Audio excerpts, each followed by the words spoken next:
Assalamualaikum warahmatullahi wabarakatuh. Perkenalkan, nama saya Fatima Zahra dengan NIM 28920500031. Saya dari Fakultas Ekonomi Bisnis Prodi Manajemen di Universitas Pancasakti Bekasi. Di video kali ini saya akan menyampaikan sedikit materi dengan mata kuliah Pendidikan Agama Islam oleh dosen pengampu Bapak Son Haji SAKMM dengan materi Ma'rifatullah, ciri-ciri Ma'rifatullah dan urgensi Ma'rifatullah. Langsung saja kita ke materi tersebut.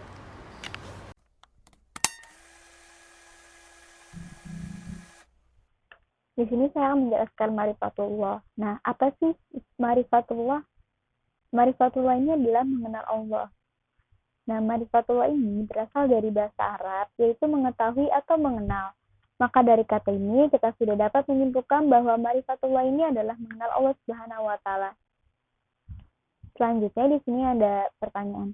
Mengapa sih kita harus mengenal Allah? Nah, seperti kata pepatah dulu, Allah lagi, dan Allah terus. Kenapa bisa seperti ini? Karena pada dasarnya setiap pada diri manusia, ketika masih di dalam rahim, mereka sudah bersaksi bahwa tiada Tuhan selain Allah. Firman Allah Quran Surat Ar-Rum ayat 30, yang artinya, maka hadapkanlah wajahmu dengan lurus dengan agama Allah. Tetaplah di atas fitrah Allah yang telah menciptakan manusia menurut fitrah itu. Tidak ada perubahan pada fitrah Allah. Itulah agama yang lurus, tetapi kebanyakan manusia tidak mengetahuinya. Selanjutnya, di sini ada urgensi Ma'rifatullah. Ma'rifatullah ini tidak dimaknai dengan arti harfiah semata, namun Ma'rifatullah dimaknai dengan pengenalan terhadap jalan-jalan yang mengantarkan manusia dengan Allah Subhanahu wa taala. Menurut Ibnu Al-Qayyim, Ma'rifatullah ini yang dimaksudkan oleh Ahlul Ma'rifah adalah orang-orang yang mengenai Allah. Ilmu yang membuat seseorang melakukan apa yang menjadi kewajiban bagi dirinya dan konsekuensi pengenalannya. Rasulullah Shallallahu Alaihi Wasallam bersabda,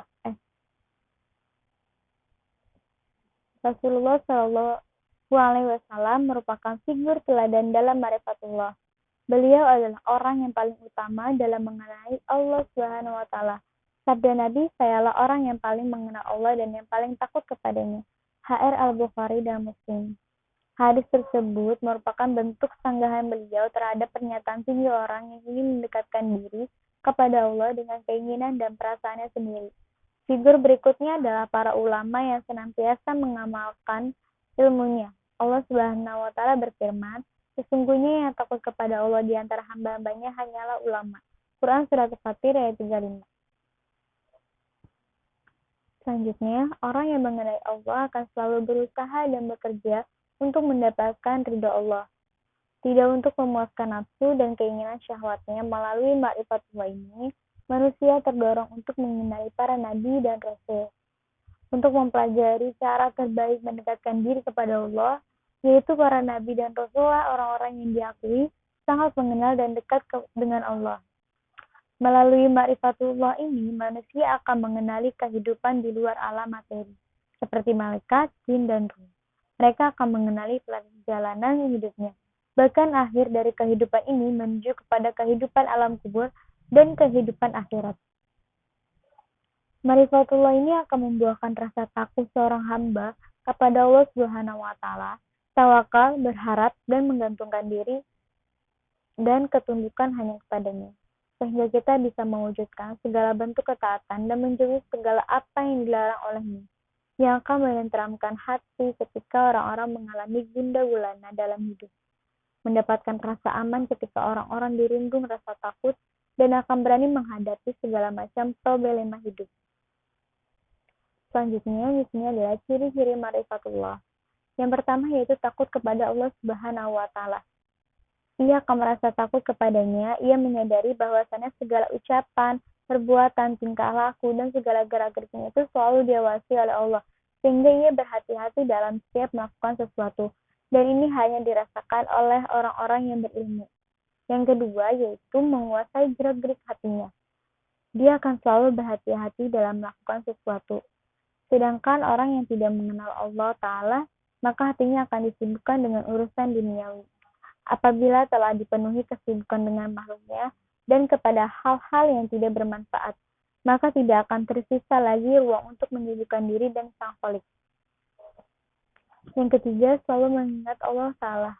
Orang-orang mengenal Allah pasti senantiasa mengingat akan kehidupan akhirat.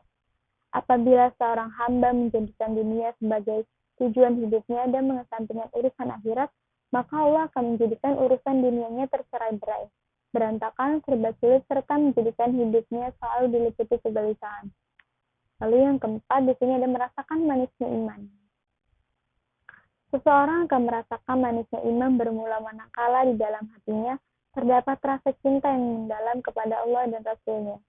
Manisnya akan semakin dirasakan bila seseorang berusaha untuk senantiasa menyempurnakan cintanya kepada Allah, memperbanyak cabang-cabangnya, yaitu amalan yang dicintai Allah Subhanahu wa Ta'ala.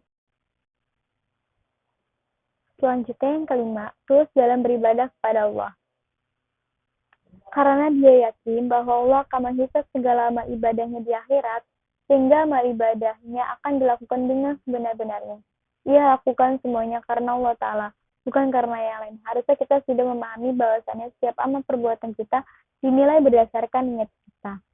Lalu yang terakhir ada berusaha, yang keenam, berusaha melakukan amalan yang dicintai Allah, yaitu melakukan dengan penuh keikhlasan semata-mata hanya untuk mencari ridha Allah Ta'ala. Ia juga akan senantiasa memberikan diri dari dosa-dosa dan menghindari diri dari perbuatan tercela yang mendatangkan murka Allah Ta'ala, dan berusaha untuk saling menasehati dan mengajak dalam kehidupan dan ketaatan kepada Allah Ta'ala dengan penuh kesabaran serta beramal soleh. Sekian, terima kasih. Baik, itu saja yang dapat saya sampaikan. Semoga bermanfaat untuk kita semua. Wassalamualaikum warahmatullahi wabarakatuh.